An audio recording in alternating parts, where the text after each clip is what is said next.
Bulletproof Radio, a state of high performance. And what we have here is it's legal and considered normal to say, well, if it looks like a tomato, it's a tomato.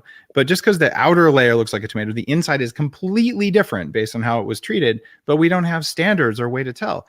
How would you suggest that listeners know whether they're eating the good stuff versus stuff that looks like the good stuff?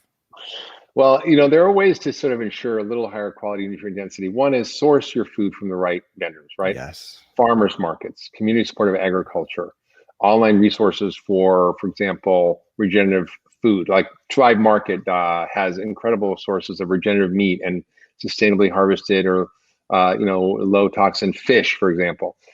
So there's Vital Choice Seafood that again sources their fish from really great Alaskan waters that are small fish, and so there are ways to get these things. It's a little bit more work and a little bit more detective work.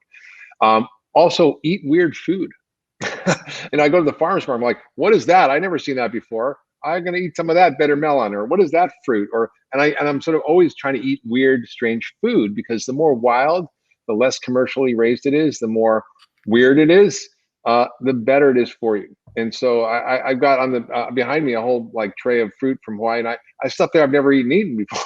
I'm like, what is that?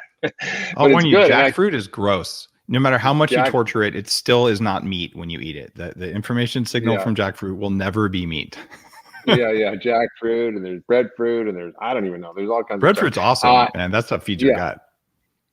So I think we are really able to sort of be a little more diligent when you go to the grocery store. Buy stuff that is sort of a little more funky, like get mustard greens, get dandelion greens, get things you don't normally would eat. Eat seaweed. These are just ways of picking out things when you go to the grocery store that aren't these big commercial products. So there are ways to do it. It's a little trickier, but you want color, you want variety, you want organic when possible. Regenerative, you can get it. There's a new regenerative organic certification that Rodale and Patagonia are putting together.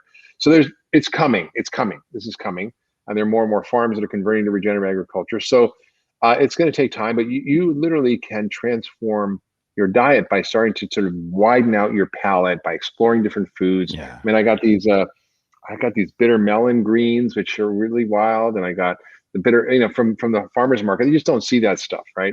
Or I'll get these weird different mushrooms and things that are just kind of funny. And I tend to try to include as many of those things as possible. Variety is key, because like those cows that are foraging on 100 different plants, we need to forage on a wide variety of foods. I mean, the carnivore diet can help a lot of people with chronic disease because it eliminates stuff. It's not so much about the meat; it's about what else they're not eating. Right? They're not. Thank you for saying that. Right? They're not eating dairy. They're not eating gluten. They're not eating grains. They're not eating beans. They're not eating sugar. They're not having lectins. They're not having all these inflammatory foods in their diet. I mean, they're taking out all the hormones, the antibiotics, and the pesticides, and all the weird crap. I mean, hopefully they're eating grass-fed meat, but it's like. Yes, but it may not be the meat. And then long term, it's going to be a problem. Long term, it's going to be a problem. What